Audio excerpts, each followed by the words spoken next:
Hello and welcome back. So we've got issue 4 of Combat Patrol. So I'm somewhat behind, but the big catch up starts today. So there'll be 2 to 3 Combat Patrol videos going out per week. And that will cover build guides, playthroughs, reviews and all that kind of stuff. This time it is just a straight up review because it's a paint issue. So what we'll do is we'll run through the magazine, see what's interesting about it, and then we'll have a look at the playthrough. We won't run through it today, but we'll at least have a look. Now, in previous collections, generally, where we get a week of paint issues, magazine content tends to be a little bit better. So we'll see if that continues as well. So let's get into it. So we get Macragge Blue, Barrack Gnarl Burgundy, and Wraithbone. And we also get a starter brush. Starter brush, by the way, is better than people would have you believe. Lots of people like to say that it's just dreadful and it's no good, it's not fit for using with your paints. That simply isn't true. As a starter brush, it's absolutely fine, no problem with it whatsoever. If you cannot paint with one of those, then you have a problem. Let's get into it. That's not to say there aren't better brushes, obviously. Okay, Combat Patrol. Prepare to paint. In this issue, you'll learn how to make your models look even better. Don't worry if you've never painted before. Our step-by-step guides make it easy. You'll also have the chance to learn about the worlds of the Imperium and the Tyranids that besiege it.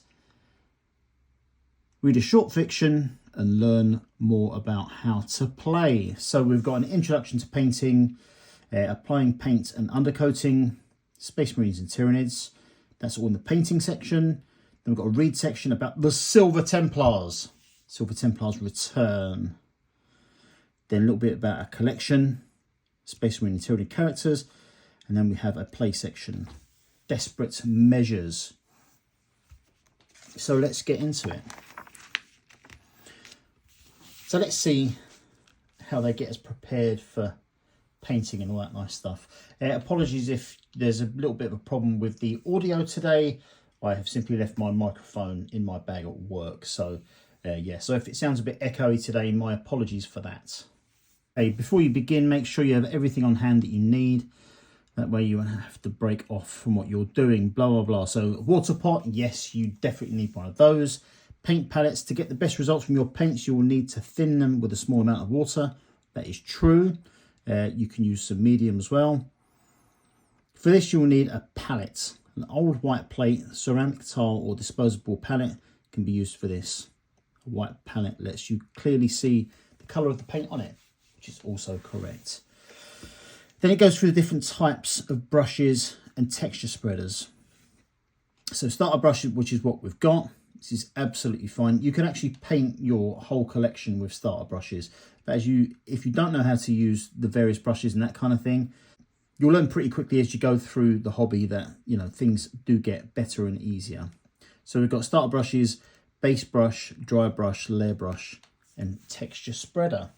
All of which we'll be getting with the collection if you have it delivered to your house. Okay, technique, applying paints and undercoating. Painting can seem daunting at first, but if you take things one step at a time, you'll find it isn't as difficult as you might think. Blah, blah, blah, blah, blah.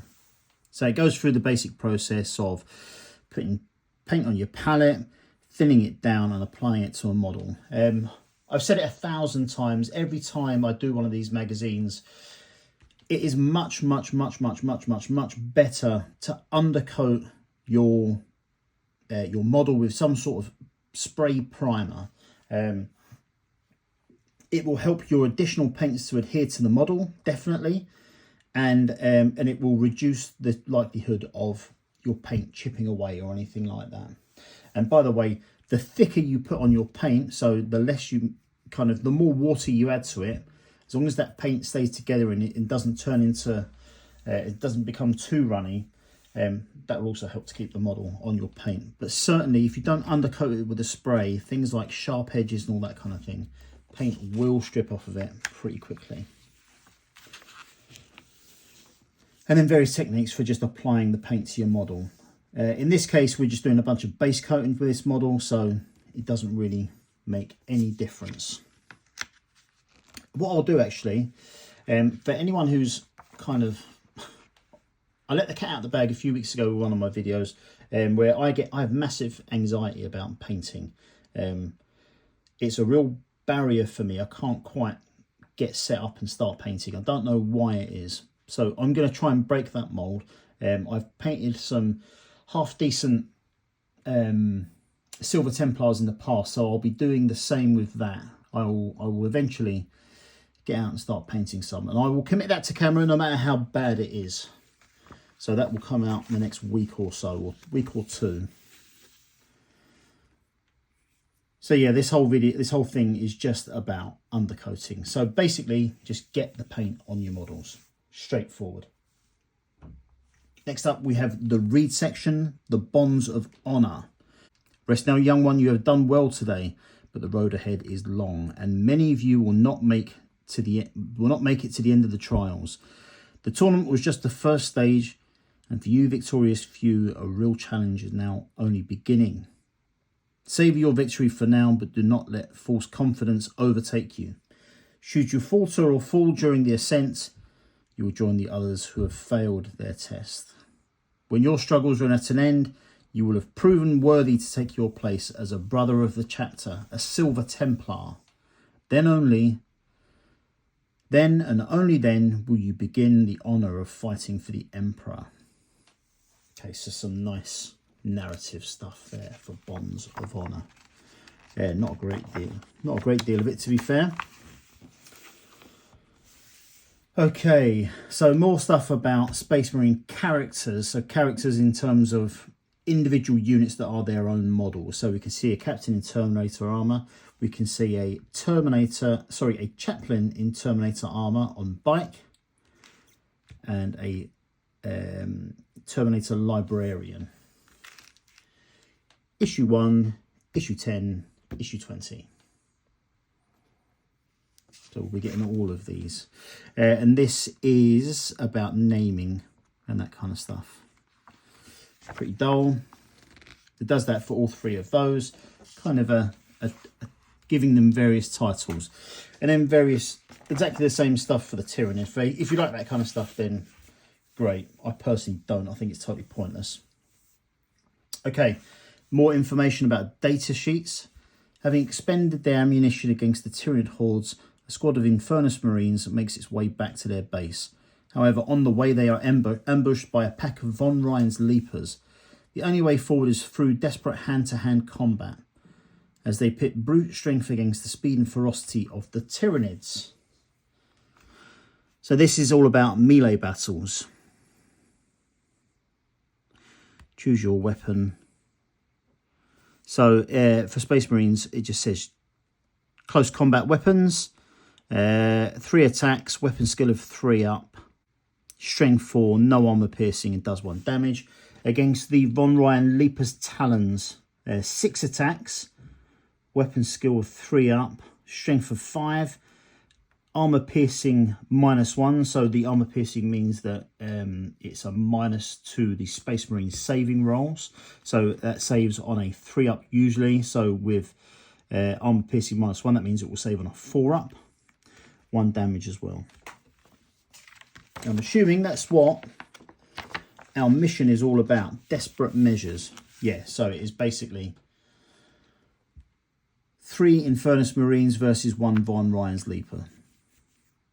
So we'll get into that. I'll do a separate video for the battle report and we'll get into that. And then it takes you through the whole battle system and all that kind of thing, how it works. This does look like it's the full rules for fighting in 40k, which is very good. Goes through data sheets and the attack sequence.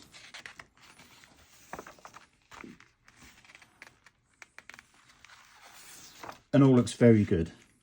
And don't forget, you can cut these out for your wound markers and that kind of thing going on. So that is the end of the issue. Many of you will have seen that I've already reviewed issues 5 and 6. So this is kind of the gap. So I'm going to be, after this one, I'll be reviewing issue 7, then 8, then 9 and 10. So 7 and then going forward as normal from there. So stick with me for all that sort of stuff. This issue, I have to say, pretty disappointed in terms of, I know it's generally all about the models and lots of people aren't all that excited when we get paints. But yeah, this magazine is pretty flat, to be honest with you. Basic stuff for painting. Basically, this whole painting section today is telling you how to put one coat of base paint on the models. So not very exciting there. We've got some narrative stuff, but it's so short. Bonds of Honor is literally 2 pages. Bit about Space Marine characters, but it doesn't really go into very much detail about the actual characters themselves. It's more of just a glorified naming table. It's got that for the Space Marines and the early Tyranid characters. Well, that's all of the Tyranid characters, actually. And then we're straight into a very, very straightforward melee, or sorry, fighting phase tutorial, which only pits one model against 3 models, when really, you know, they had an opportunity to do that more, get some other units in, grow it a bit. So hopefully from issue 7, which I'll review next, the battle will get a bit bigger, get a few more of our sort of collection into the fight. But that's it. That is Combat Patrol issue 4. So yeah, pretty disappointing, to be fair, but I'm sure that issue 7 onwards will be better. The main thing for me is the return of the Silver Templars. I do like these models. I might do a separate narrative video, literally just reading the whole thing. If you're interested in that, having me just go through and reading that out, I'd be very happy to do it. But I'll leave it there. Thank you very much for watching, guys. Much appreciated. Don't forget to subscribe if you haven't already done so. I'll be covering this full range right up to issue 90, along with all of the premium content and that kind of thing. Like I said, there'll be more videos coming, not just reviews, but playthroughs, different news pieces and that kind of thing about Combat Patrol. If you want to look at all of the savings by issue in their order based on the leak that came out a few days ago, you can look through my previous video. It'll be 2 videos ago from this one. And I'll break down all of that stuff. I'll break it all down by faction as well, so as you can know what number issues you need to buy if you want to make the best savings, and which ones you can avoid if you've already got the content or you're not excited about the things in it. So I'll leave it there. Thanks very much for watching, guys. Much appreciated. Like, subscribe, comment, all that good stuff. I'll see you later.